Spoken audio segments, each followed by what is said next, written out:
આજે બહાર ફરવા ગયા હતા, બહુ મોડું થઈ ગયું. મેં કીધું સીધા ભાત જ વઘારવા છે, એટલે મેં કીધું બધું નાખીને વઘારી દો, ગરમ મસાલા બધા નાખી અને મેં કીધું ભાત વઘાર નાખું.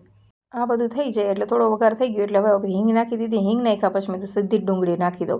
ડુંગળી થોડીક છે ને રંધાઈ જાય ને પછી બધું બીજું નાખી દેવાનું. અમારા દક્ષભાઈને બહુ ભૂખ લાગે એટલે મમ્મા જલ્દી કર સામે જ ઊભો રહે. મેં તો આ પણ પેસ્ટ તો નાખી લેવા દે.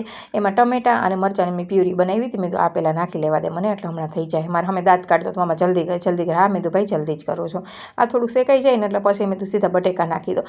બટેકા નાના નાના કર્યા, કેમ કે તપેલામાં કરવું હતું ને એટલે મેં તો બટેકા નાના કરવા પડે. અને પછી મેં સીધું છે ને આદુ લસણની પેસ્ટ મેં તો ભેગી જ નાખી દઉં ને એટલે સરસ થઈ જાય. ખાયો રંધાઈ જાય, બટેકા ભેગું ચડી જાય બધું. અને પછી મેં તો બટેકાને થોડુંક હલાવી અને એમાં 1 ચમચી જેટલી ચટણી નાખી દઉં. 1 ચમચી ચટણી નાખી. જાજુ તીખું કરવું નહોતું, છોકરા ખાઈ. મેં તો નાનો હે ઓલો રીસાનભાઈ ખાઈ લે એટલે અમારી ચટણી બહુ તીખી ન એટલે 1 ચમચી ચટણી નાખી, 1 ચમચી ધાણા જીરું નાખ્યું અને અડધી ચમચી હળદર નાખી હતી.